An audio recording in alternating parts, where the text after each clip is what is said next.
Hello, Robs. We're back with A Dream of Dracula in Search of the Living Dead by Leonard Lilf, a 1972 book, and we are plodding away in chapter 6. And we're going to finish this one out. And then, shut up, Satan. And then proceed. I think there's, 100 pages left. The date of the blood sharing is October 2nd. The men ready themselves again to find Dracula. Van Helsing to provide protection for Mina, whom they leave at home, has placed garlic flowers and certain religious objects in her room, but as a further safeguard, he starts to touch her forehead with a piece of sacred wafer.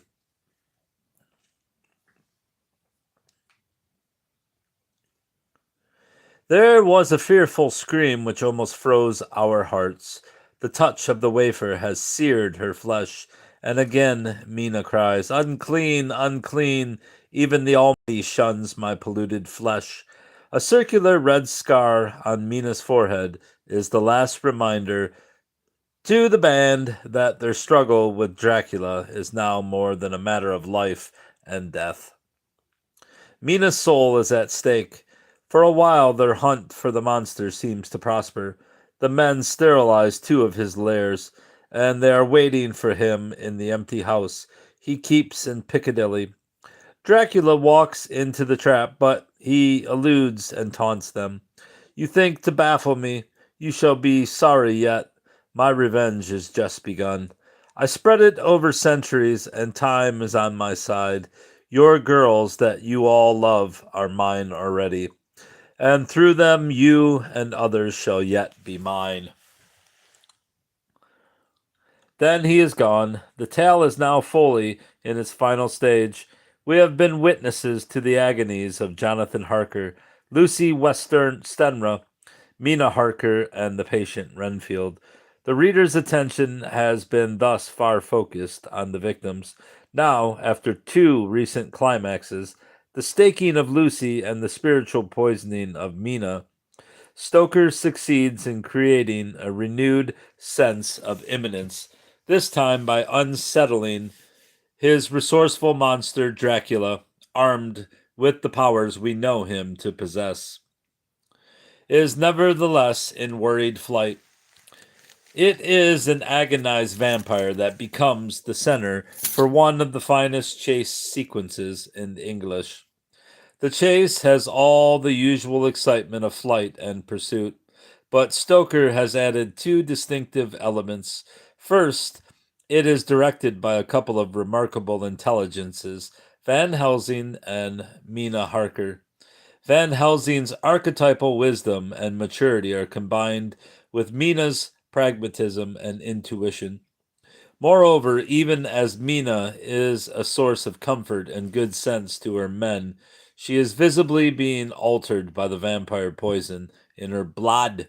It is Mina who recognizes that the exchange of blood between herself and Dracula, while it was intended to give the vampire power over her, also gives her access to his psyche. She persuades Dr. Van Helsing to hypnotize her. With what they learned from her hypnotic trance, together with some skillful sleuthing, the band is able to discover that Dracula has left England by ship, the Czarina Catherine, and is on his way to the Black Seaport of Varna. What do you got, Brubs? It is October 30th. Van Helsing, Seward, Godalming, Godalming, Godalming. I'm going to say Godalming. Morris, Jonathan, and Mina arrive in Varna by train in plenty of time to prepare themselves for the coming of the Czarina. The Zarzina, is that Zarzina or is it Sarzina? Zarzina Catherine, and though Mina's condition worries the group, the men feel confident that this time Dracula will not elude them, but the vampire able to control the local weather. I didn't know that Dracula could control the weather. Drives the Tsarzina Catherine past Varna to Galatz, a port on the Danube's mouth. Once more he has given his pursuers the slip, but when they learn his ship is in Galatz, Mina is able to deduce the route he will take by river toward his castle in Transylvania. With Godalming providing unlimited money, new plans for pursuit are swiftly made. A steam launch is purchased for the journey up the Serret River. Food, horses, guns, and furs to wear are amassed. The band is split into three groups. Godalming and Harker take the launch. Morris and Seward the horses to follow the river upstream, while Van Helsing and Mina take the train to Bistritza and the carriage from there to the Borgo Pass and Castle Dracula.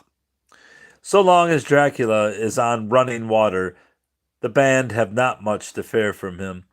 Their idea is either to catch up with his box as it moves upstream and destroy him in it, or to reach his castle before the box, so that his resting place there can be sterilized with Christian symbols. Hello, Bobs. The three-pronged attack is mounted on the afternoon of November 5. I mean, when the British say that, did they say November 5 or do they say November 5th? I don't know why people put 5. Van Helsing reaches Castle Dracula, leaving Mina Harker enclosed in a holy circle traced about her with a wafer. He prowls the vaults where the vampire's three brides lie in their coffins. Van Helsing is not insensible to their beauty, but he proceeds to his sanctified butcher work and endures the horrid screeching as the stake drove home. The plunging of writhing form and lips of bloody foam, for the sake of the peace he gives the creatures, and of course for Mina's sake, whom he has left sleeping not far away. The task of purification done, he and Mina head east for a rendezvous with the rest of the band. And now, if one sees the action as it were from a top view, as indeed Mina Harker describes it, it turns panoramic as well as climactic. It is the late afternoon of November 6th, and the weather closes down even as the crisis builds. Snow falls more and more heavily. Despite it, Mina and the professor are able to see a group of mounted men hurrying along. In the midst of them was a cart, a long, lighter wagon. The gypsies are rushing Dracula's body to the castle, racing for the sunset. But the sun is already far down in the sky. Soon Dracula's catalepsy will end, and he will no longer be helpless. Again, Dr. Van Helsing puts Mina into a holy circle. Then he turns his attention to the chase. He sees from the south two horsemen approaching. They are Quincy Morris and John Seward. Mina, looking north, sees two others riding at breakneck speed. Her husband Jonathan and Lord Godalming. The wolves howl. Mina draws her pistol. The wolves, moving singly and in 2 and 3s, gather. The simultaneous converging of these forces lasts nearly an hour. The winds intensify. The gypsies lash their horses, and the horsemen pursue them, while the sun dropped lower and lower on the mountaintops. The professor and Mina, guns at the ready, wait behind their sheltering rocks for the gypsies to come abreast of them. Then two voices shout, "Halt!"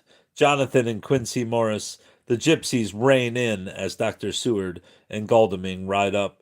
The leader of the gypsies, a splendid-looking fellow, gave his companion some word to proceed, but the four men raised their Winchester rifles. Dr. Van Helsing and I rose and pointed our weapons at them. The gypsies, however, are valiant, and each man of them draws knife or pistol. Then, noticing the position of the sun, their leader says something which sends four of them to the box as Jonathan Harker and Quincy Morris, oblivious of the leveled weapons or the flashing knives of the gypsies in front or the howling of the wolves behind make their way to it. Morris is wounded in the maneuver. Undaunted, he uses his bowie knife.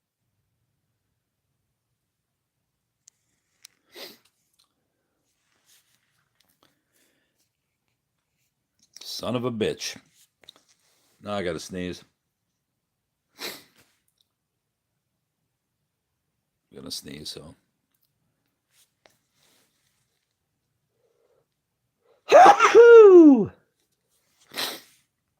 Morris is wounded in the maneuver. Undaunted, he uses his bowie knife to help Jonathan as with desperate energy he attacked one end of the chest, attempting to prise off the lid with his great kukri knife. The two men get the lid off, but the sun was almost down on the mountain tops. Mina, whose soul is at issue in the struggle, sees the Count in the opened box. He was deathly pale, just like a waxen image, and the red eyes glared with the horrible, vindictive look which I knew too well. As I looked, the eyes saw the sinking sun, and the look of hate in them turned to triumph. Oh, there he is. Oh, wait, that's a Transylvanian gypsy. Thought that was Dracula, but he doesn't look very pale, does he? Don't. This page doesn't want to flatten. All right.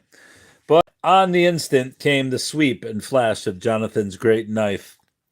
Don't you play with me, bruv. I will cover you. But on the instant came the sweep and flash of Jonathan's great knife. I shrieked as I saw it shear through the throat, whilst at the same moment Mr. Morris's bowie knife plunged into the heart. After this, whatever follows is anticlimax. The Count's look of peace before he crumbles to dust, the fading away of the now indifferent gypsies, even the death of Quincy Morris, whose world turns out to be fatal. Whose wound, not his world, well, his world did too. He dies, however, only too happy to have been of any service, and happier still when he sees that the snow is not more stainless than her forehead. The curse has passed away. A summary of the action of Dracula, useful as it is to remind us who does what to whom, can hardly explain why the story has domesticated itself in the contemporary imagination, where, over a 75-year period, it has taken on all the symbolic authority of a legend. How has this tale by a part-time hack writer managed to create, in the minds of nearly 3 generations of readers, a sense of an old memory recovered? Why does it inexhaustibly generate prose imitations of itself? Even more to the point, how does it happen that the film industry of all the world has been unable to let Stoker's vampire achieve finally the rest the novel itself has given him? I have already given a simple answer to these complex questions by claiming that Dracula, why does this seem like the picture's huge, is a great book, and I have suggested that its greatness lies in the ways in which Stoker fuses the Christian allegory of his vampire tale with the other matters he exposes, even as he tries to avoid knowing what they mean. To get at that greatness requires that I turn again to an essay of Young's, which I have already noticed. Young's discussion of what he calls the visionary novel has been a help to me in getting at the quiveringly entangled themes in Dracula.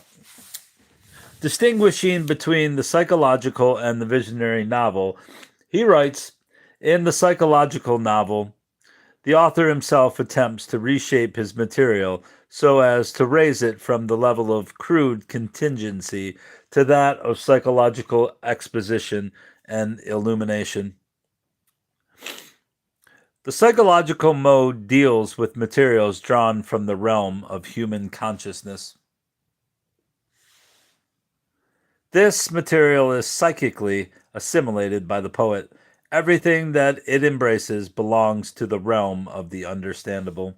But the visionary novel has in it the expression of a weltering unconsciousness. The experience that furnishes the material for artistic expression is no longer familiar. It is a strange something that derives its existence from the hinterland of man's mind, that suggests the abyss of time separating us from pre human ages, or evokes a superhuman world of contrasting light and darkness. It is a primordial experience which surpasses man's understanding, and to which he is therefore in danger of succumbing. The value and the force of the experience are given by its enormity. It arrives it arises from timeless depths. It is foreign and cold, many sided, demonic and grotesque, a grimly ridiculous sample of the eternal chaos, a crimen laesae majestatis humanae, to use Nietzsche's words. It bursts asunder our human standards of value and of aesthetic form. The disturbing vision of monstrous and meaningless happenings that in every way exceed the grasp of human feeling and comprehension make quite other demands upon the powers of the artist than do the experiences of the foreground of life. These never rend the curtain that veils the cosmos. They never transcend the bounds of the humanly possible, and for this reason are readily shaped to the demands of art, no matter how great a shock to the individual they may be. But the primordial experiences rend from top to bottom the curtain upon which is painted the picture of an ordered world, and allow a glimpse into the unfathomed abyss of what has not yet become. Dracula squirms with such primordial, dark, or forbidden news from the abyss.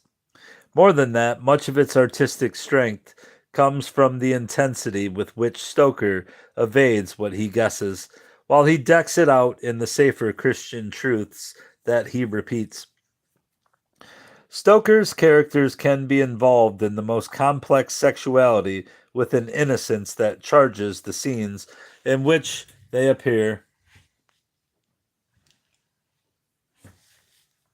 Lucy's fiance, for instance, an entirely shadowy figure who has hardly any function in the novel beyond being rich and young and titled, is assigned the task of driving the stake through the heart of the demonically possessed Lucy, because, as he observed earlier, he felt.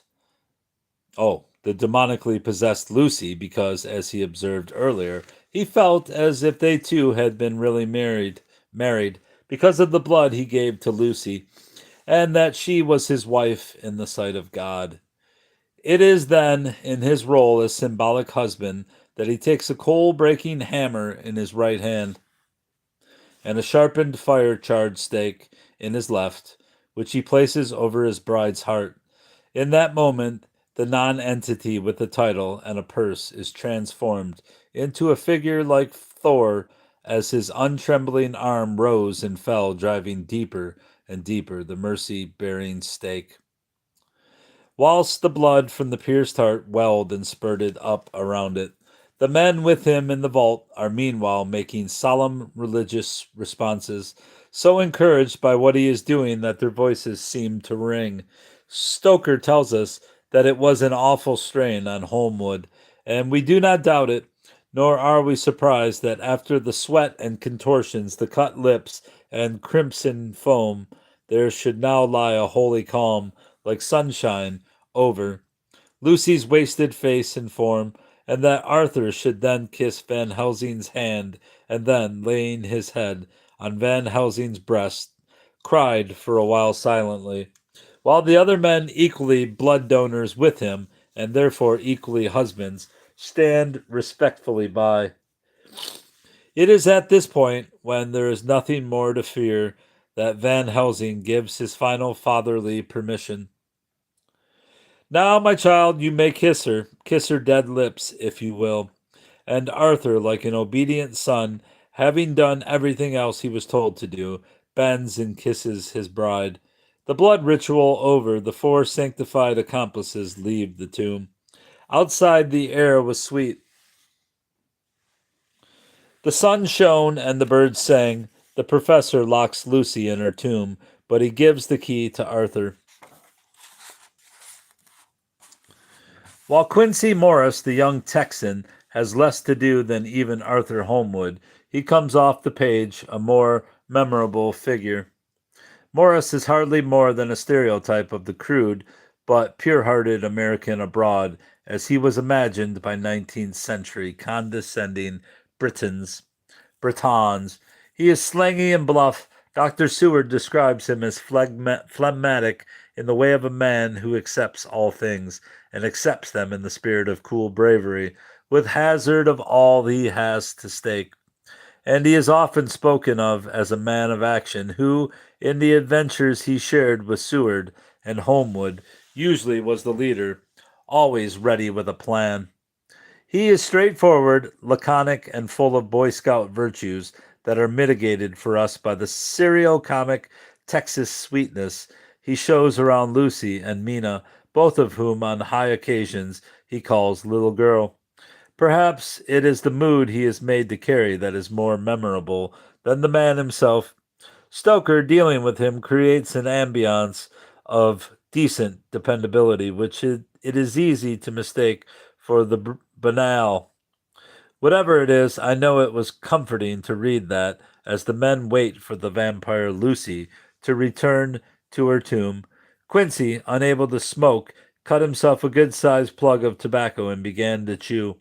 Uncouth though he is, it is this young man who keeps the promise he makes that when I see Dracula's box, I shall open it and destroy the monster, though there were 1,000 men looking on, and if I am to be wiped out for it the next moment, in the event there were many fewer than 1,000. But their knives proved lethal enough so that with a smile and silence he died a gallant gentleman. Lucy Westenra makes an unpromising first appearance. She is 19 when we meet her and has all the tissue paper prettiness of a girl with no destiny until she becomes Dracula's first English victim. After that, she becomes the center of the sexual bewilderment that dominates the first half of the book. Until then, to put it plainly, she has been silly, transparent, gushy, giggly, beautiful, and good. The sort of young girl for whom the Reverend Thomas Baldler might have prepared his safe classics. The modern reader, though probably not Stoker, may wonder about the purity of the dreams that made a sleepwalker of her long before Dracula reaches England. In any case, in the brief period between July 26, when Mina Harker first reports that Lucy has taken to walking in her sleep again, and the morning of September 20, when she dies her first death, she is transformed from an innocent, girlish bride to be into a strangely experienced woman whose body is the erotic battleground for her soul. We have already had an inkling that sex, blood, and death are representatives of each other in the scene at Dracula's castle between Harker and the three luscious women. With Lucy's story, these elements enter into more intricate configuration, with the sexual overtones becoming more intense. In the case of the three women, there was no character development of any kind. They were defined as evil and desirable. Lucy, on the other hand, begins as an innocent, in whom the vampire, over the course of time, breeds salacious hungers.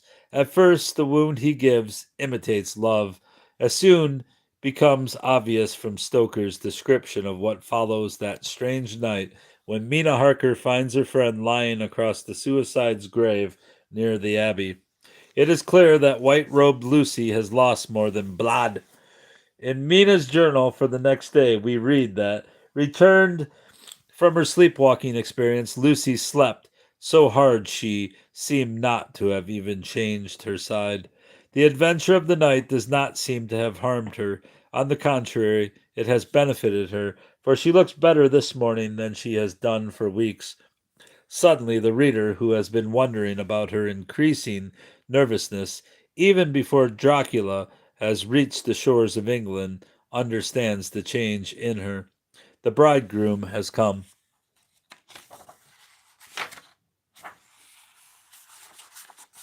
From this point on, Lucy's situation vis-a-vis the men in her life becomes increasingly complicated. As the vampire drinks her blood, she is transformed, becoming at her death and thereafter like the women who fascinated Jonathan Harker back in Castle Dracula. Meanwhile, as her virtuous self drains away, so too does the energy of the four men who love her and whose blood has flowed in her veins. The point has already been made that Holmwood regarded himself as Lucy's husband because of his gift of blood. Commenting on that remark, Seward adds, "None of us said a word of the other operations, and none of us ever shall." While Dr. Van Helsing is driven to hysterics by the secret knowledge that there are four husbands instead of one, Dracula, too, sees the blood gift as a form of marriage. At one point, he taunts the men with, "Your girls that you all love are mine already, and through them you and others shall yet be mine." Earlier, gloating over his conquest of Mina, he says, "And you, their best beloved one, are now to me flesh of my flesh, blood of my blood, kin of my kin." What then is Dracula to the men? Four of them have given their blood to Lucy, from whom Dracula has taken it. As for Jonathan Harker, his marriage to Mina has made her flesh of his flesh, and so on. The intricacy of the bonds between blood and sexuality are almost beyond charting, and very strange. They were strange, one may suppose, even before Dracula came into the lives of the men. Dr. Van Helsing and Dr. John Seward are more than colleagues. Seward has been the old man's favorite pupil and is regarded by him as a surrogate son. More than that, Van Helsing owes his life to Seward, who on one occasion sucked infected blood from his veins when a colleague accidentally cut him with a gangrene tainted scalpel. As for the three young men around Lucy, they are tied together by the chivalric and dimly homosexual bonds of their early manhood when they shared a life of worldwide adventure. We have already seen them, guided by the priest father Van Helsing, assisting at the destruction of the radiant Lucy. And if one is looking for curious signals, as I certainly am, just what are we to make of the way the three old friends woo the same young woman, then serve, then help to destroy her? It is hard to shake the notion that they are acquiring from the old man some kind of sexual knowledge that on their own they are incapable of understanding. An English country churchyard. Looks like a cemetery. To return for a moment to Lucy, it cannot have escaped a reader of Dracula that her loveliness is never so much insisted on as when she is dying, and most especially when she is dead. Moments after she dies, some change had come over her body. Death had given back part of her beauty. Even the lips had lost their deadly pallor. Later, an undertaker's aide remarks that she makes a very beautiful corpse, and when Seward and Van Helsing visit her in her tomb nearly a week after her death, she was, if possible, more radiantly beautiful than ever. The lips were red, nay, redder than before, and on the cheeks was a delicate bloom. But if we are in any doubt that Stoker regards death as the cosmetician of sexual desire, it should be dispelled when we read the description of Lucy as she is discovered by the band on her way toward her tomb, carrying a child victim. There, regarded by the four men who love her, we are told that she is Lucy Westenra, but yet how changed! The sweetness was turned to adamantine, heartless cruelty, and the purity to voluptuous wantonness. I have already summarized the scene, but it is worthwhile to recall it for a moment.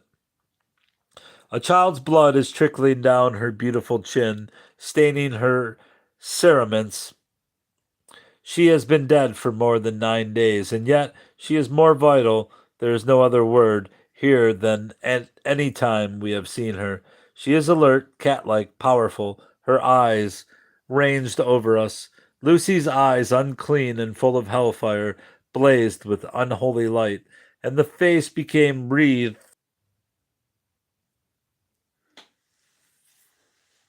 This fucking bullshit. Lucy's eyes, unclean and full of hellfire, blazed with unholy light, and the face became wreathed with a voluptuous smile. When she addresses Arthur, it is with outstretched arms and a wanton smile, and with a languorous, voluptuous grace, and her tones are diabolically sweet. This much temptation has to be deadly and demonic. It is so bad that the clinician Seward writes, "At that moment my love passed into hate and loathing. Had she then to be killed, I could have done it with savage delight.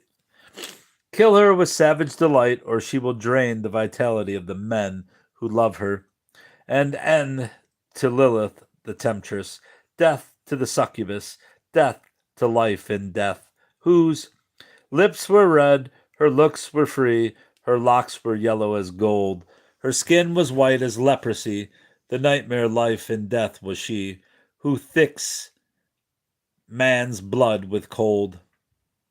The hell is thicks mean? Erotic beauty, life and death, in the specter that stalks the sexual terrain in Dracula, and Dracula is her master. Jonathan Harker meets her first, but for him she is three women instead of one. The most beautiful of them is fair, while the others are dark, and has great wavy masses of golden hair and eyes like pale sapphire.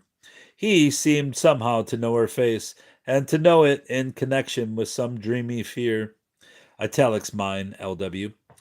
Whose face it is we are never told, but we may be sure it is not the Mina Harker to whom he is engaged. The scene between Harker and these women is nearly intolerable in its repressed excitement, but even more remarkable is the passivity with which Harker waits for the three women with their brilliant white teeth and ruby lips to portion him out among them. He lies there waiting, knowing in his heart a wicked, burning desire that they would kiss him with those red lips. Three women, he looks out flirtatiously at them from nearly closed eyes, for all the world like a corrupt innocent whose morality is that he is guiltless so long as he does not move. This sexual passivity is characteristic of Harker, and it may be regarded as the submerged meaning of his particular psychological odyssey. At the beginning, he does not have the sage Van Helsing's help, but has wit enough about him to get away from the temptations and death that wait for him in Dracula's castle.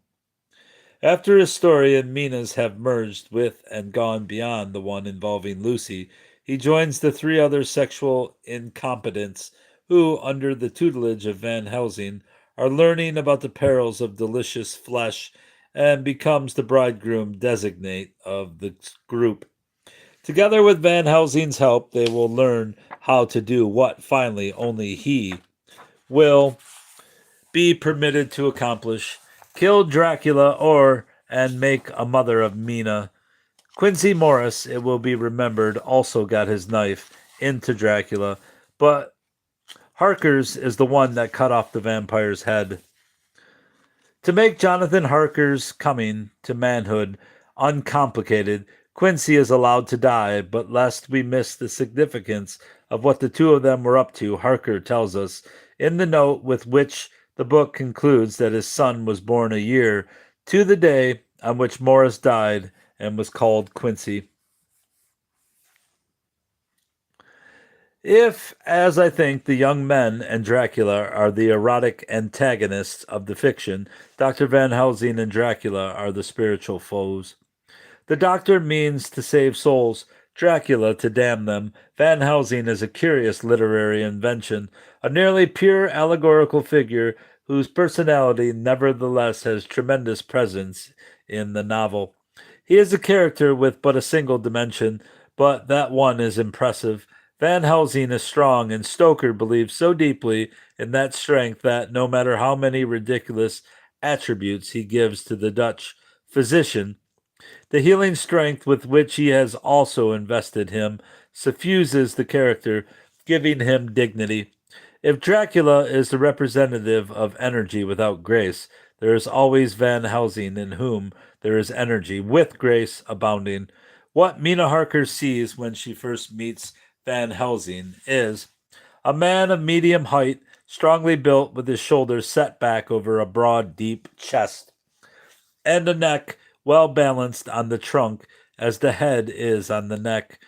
The poise of the head strikes one at once as indicative of thought and power. The head is noble, the face clean shaven, a hard square chin, a large, resolute, mobile mouth, a good sized nose, rather straight, but with quick, sensitive nostrils. The forehead is broad and fine, such a forehead that the reddish hair cannot possibly tumble over it. Big, dark blue eyes are set widely apart and are quick and tender on stern with the man's moods. Oh man. Oh, need to blow my nose. Pardon me, bruvs. This reading makes my nose leak. It didn't really help. And Dr. John Seward, his former student and devoted friend, describes him as a philosopher and a metaphysician and one of the most advanced scientists of his day. With an absolutely open mind, iron nerve, a temper of the icebrook, an indomitable resolution, and the kindliest and truest heart that beats, in short, a paragon of professional and personal virtues. I don't know why this screen seems so big. Yet this man, as a consequence of a catastrophic misjudgment on Stoker's part, talks a blithering gibberish that is supposed to represent English as a Dutchman might speak it. It is a bad decision, one which puts the reader to unnecessary trouble every time Van Helsing appears. Fortunately, even Stoker seems burdened by the silly accent, and in moments when Van Helsing is supposed to be serious or excited, he is allowed to speak perfectly good English. Stoker makes other lapses that mar without quite threatening to harm his conception of Van Helsing. For reasons that are not clear to me, he sometimes lets the otherwise decent old man make a tasteless bore of himself. I have already called attention to his attack of hysteria when he hears Arthur Holmgood saying proudly that he believed Lucy was his wife in the sight of God because she had his blood in her veins. To Seward, his confidant, the old doctor says, "If so that, then what about the others? Ho, ho, then this so sweet maid is a polyandrist, and me, with my poor wife dead to me, even I, who am faithful husband to this now no wife, am bigamist." This is pretty bad, as is the whole of the King laugh speech, which goes on for better than 2 pages. Nor is that all. Shortly after the double blood drinking scene between Mina and Dracula, when Jonathan Harker wants action of some sort because Dracula may be on his way to Piccadilly, Van Helsing rejects the idea. "But why?" Harker asks. Do you forget," Van Helsing said with actually a smile, "that last night he banqueted heavily and will sleep late?" This is said to Mina's husband, with Mina sitting by. The remark understandably causes her to moan with pain. When I am in a forgiving mood, I can make myself believe that all of Van Helsing, except the accent, is brilliantly conceived. If the image Stoker wanted was the strong, loving priest, knight, sage, and most particularly father, who is also an occasional bumbler, we have seen him in his grander roles leading the young men to Christian triumph as well as to sexual rectitude. It may be one of the gentler attributes of the stern old man that there is enough of the sensualist in him to make him, in England, brush the dying Lucy's hair, and in Transylvania delay killing the temptresses in their coffins because they are so beautiful. No doubt Van Helsing is the book's moral hero, But if Stoker admires any one of his characters more than the others, it is surely Mina Harker. Van Helsing says of her, "Ah, that wonderful Madame Mina. She has man's brain and a woman's heart." Stoker, in fact, has loaded her with the virtues of a schoolmarm, typist, doormat, and mother, everything an insensitive man could want in the way of a helpmeet. Stoker takes what is nearly a sensual pleasure in describing her inexhaustible competence. Though she is approximately Lucy's age, she is capable and serviceable beyond anything. She studies shorthand so she can make herself useful to Harker when she is his wife. She is a skilled typist with the traveler's typewriter always at the ready, and she thinks nothing of transcribing, typing, and ordering a 62-page manuscript, nearly 28,000 words, overnight for Dr. Van Helsing's convenience. Indeed, we are intended to believe that the entire manuscript of the story has been transcribed, arranged, and typed by her industry. Beyond all that, she studies and memorizes railroad and steamship timetables and can, though the men seem never to know it, outthink and out intuit any of them, including the redoubtable Van Helsing, while they make one blunder after another, chiefly with a view of protecting her. It is her sagacity and sensitivity that brings them back to the right path. Stoker is vague about her features, though she is called beautiful by the other characters. Mostly, she has the usual Victorian virtues. She is noble, heroic, sweet, courageous, and like Lucy before Dracula infected her, good. And when Lucy is destroyed, Mina takes her place as the center for the men's devotion. It is interesting to see how Mina does not, after her blood is taken by Dracula, exhibit any of the voluptuous qualities that emerged and detained Lucy. Perhaps the vampire's sensual poison works more slowly in her because, as a married woman, she is protected to some degree by a Christian sacrament. What is more likely is that her character, as Stoker meant it to be, is stronger than Lucy's. In any case, her danger, as the mark on her forehead reminds us, is as great as Lucy's. So long as she carries it, she is unclean, unclean. Unless Dracula is destroyed, she may turn into an erotically exquisite woman, a threat to the souls of her men. With Dr. John Seward and his patient Renfield, the Christian aspects of the tale are entwined with more modern scientific questions. Seward is the new scientist, a mental doctor who is said to be brilliant, but whose limitation is that he can only be reasonable when he ought to be intuitive. In the case of the one patient of his we meet, he is a singular failure as a doctor because he has been trained away from a capacity to believe the unbelievable. There is something else in Stoker's conception of Seward that adds an unexpected dimension to the novel. Seward, the mental doctor, mutedly but persistently expresses a mixture of self doubt and enormous ego in a way that presages the bewildered heroes of 20th century fiction. Seward is a moody, rejected suitor whose work with psychotics makes him uncertain about the nature of sanity, including his own and Dr. Van Helsing's. He writes, "I sometimes think we must be all mad, and that we shall wake to sanity in straight waistcoats. There are other reasons to worry about his stability. On one occasion, when he is wondering about Renfield's life eating progress from smaller to larger creatures, Seward says, I might advance my own branch of science to a pitch, if only there were a sufficient cause. I must not think too much of this, or I may be tempted, for may not I, too, be of an exceptional brain, congeniality, or congenitally? If his ego swells, so too does his anxiety. I am weary tonight, and low in spirits. If I don't sleep at once, chloral, the modern Morpheus, I must be careful not to let it grow into a habit. When he is giving his blood to Lucy, he is self again.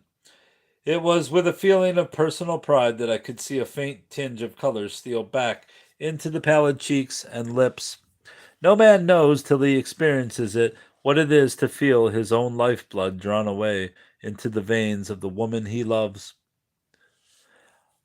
R.M. Renfield, Seward's patient, is, this side of Dracula himself, the most interesting of Stoker's creations. Mina, we have seen, fuses the erotic with the Christian anxieties of the book, but in Renfield, Stoker makes the Christian idea merge with mental distress, in which Christianity not unexpectedly emerges triumphant. Renfield comes brilliantly into his own near the middle of the book, by which time the ambiguity, by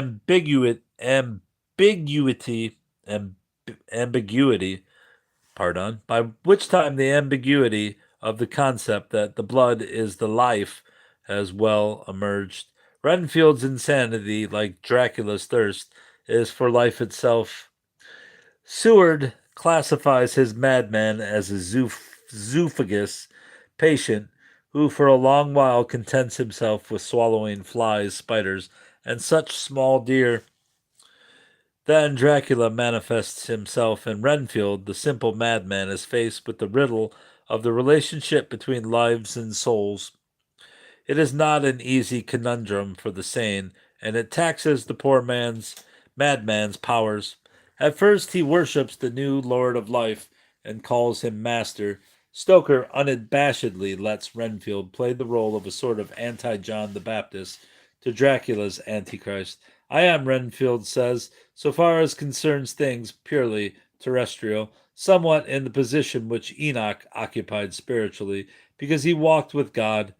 In lilting imitation biblical phrases, he hints darkly that the bride maidens rejoice the eyes that wait the coming of the bride. But when the bride draweth nigh, then the maidens shine not to the eyes that are filled. Later he prophesies joyously, I have worshipped you long and afar off. I shall be patient, master. It is coming, coming, coming.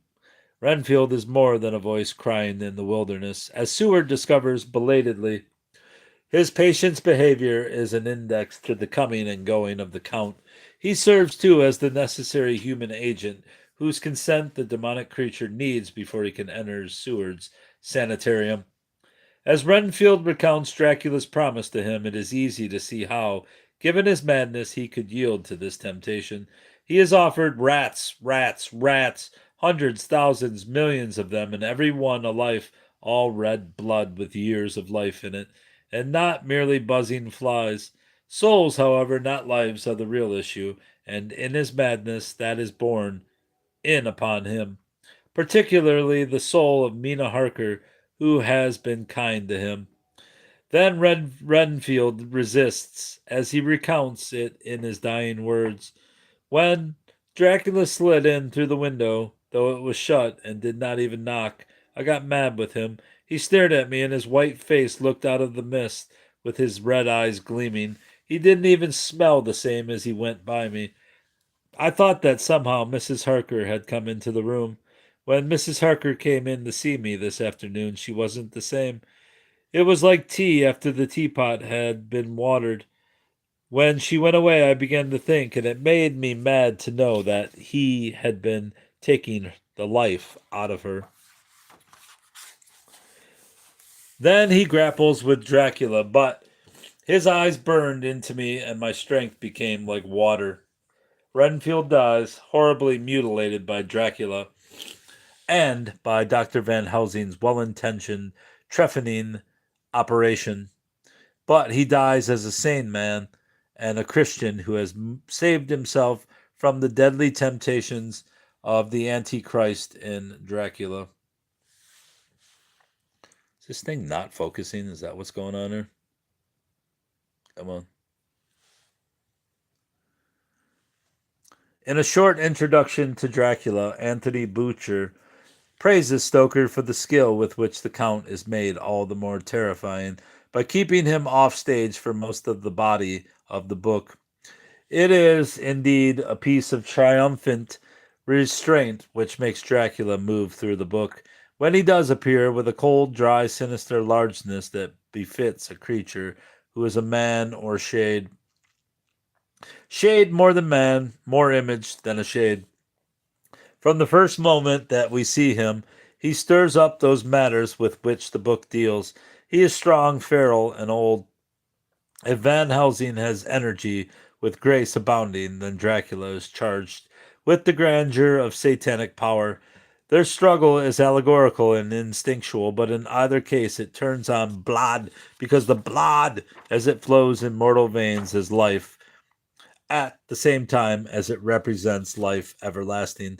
The struggle between Van Helsing and Dracula is, however, more than religious, though Van Helsing pursues him with crosses, the host, and prayers.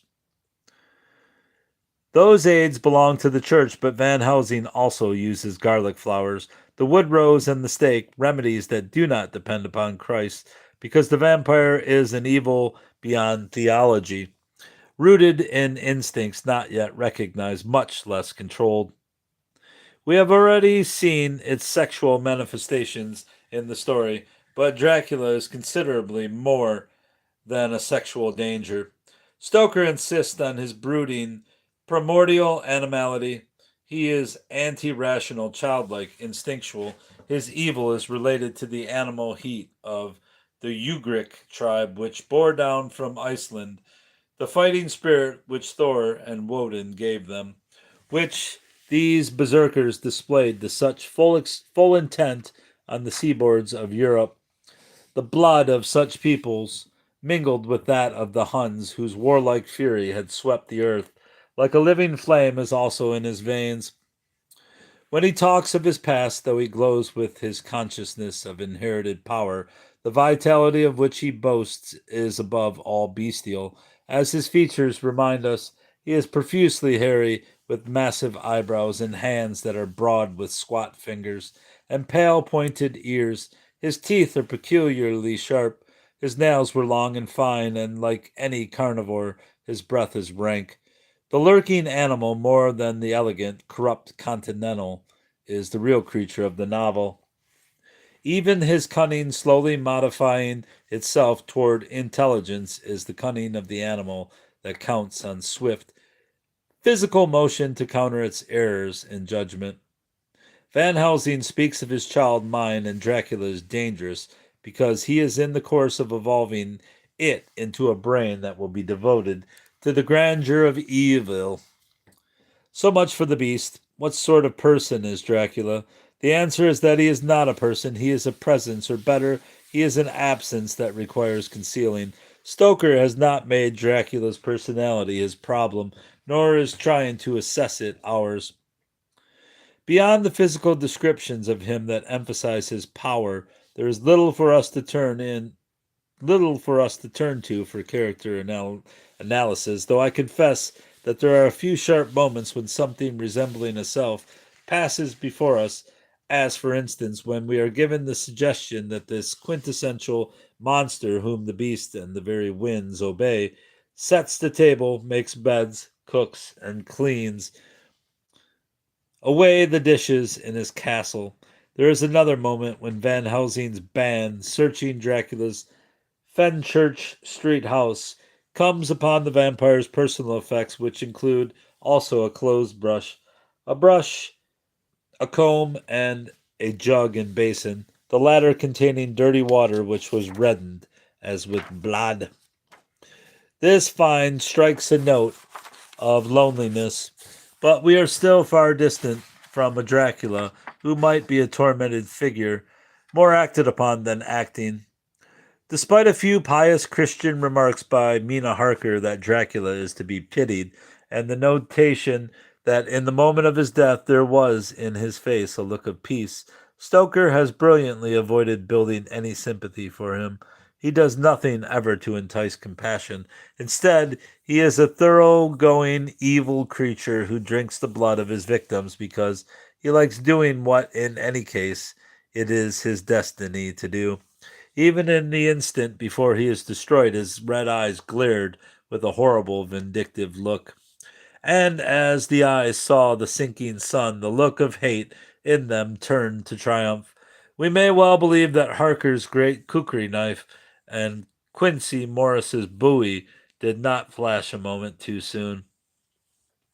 Dracula, then, is a novel that lurches toward greatness, stumbling over perceived and unperceived mysteries, Christianity, insanity, identity, a spectrum of incest possibilities, marriage, homosexuality, immortality, and death.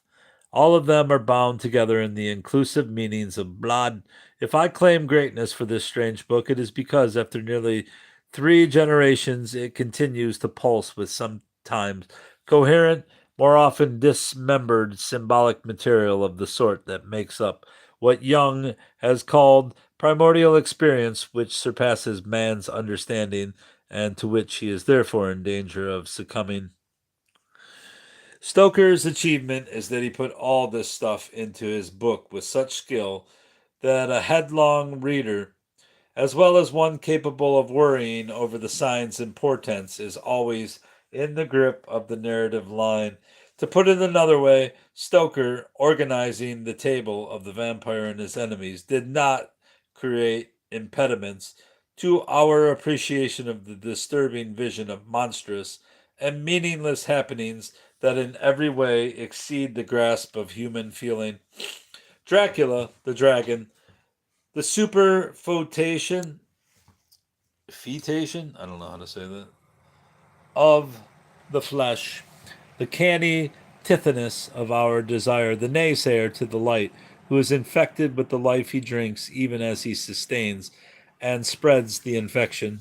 In Christian terms, he is a creature cut off from God because, for the sake of breath and motion, he has abjured salvation. But in any terms, he is first isolated, standing as he does outside the cycle of creation, then desperate because he can only keep his place by destroying those who are still in it.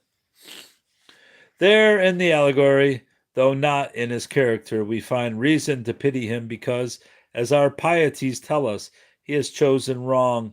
That it was a question of choice, we know, because he was not always a monster. Van Helsing tells us that it is not the least of its terrors, that this evil thing is rooted deep in all good, in soil barren of holy memories that cannot rest. And in that mystery, more than in all the others, there is a possibility for our compassion. If Melmoth the Wanderer could move us because he bartered his soul to live a certain number of extra years in a world repulsive to begin with, Dracula's choice is even more dreadful. He thinks he has outwitted death, but the cross brandished in his face and the growing circle of his pallid victims are reminders that he has escaped the language, not the reality of death. It is in this sense that he touches us as the embodiment of a tragic idea. Kierkegaard writes that if there were no eternal consciousness in a man, if at the foundation of all there lay only a wildly seething power, which writhing with obscure passions produced everything that is great and everything that is insignificant, if a bottomless void never satiated lay hidden beneath all, what then would life be but despair? As the hero of despair, then, Dracula takes on stature and fascination, particularly for a world in which the notion of the benign indifference of the universe already has taken on the characteristics of a quaint optimism. Dracula is the hero of bottomless void, the night stalker, quivering with a vitality that is forbidden wherever there is a god. In his presence, Dracula is infected with that despair which is the sickness unto death.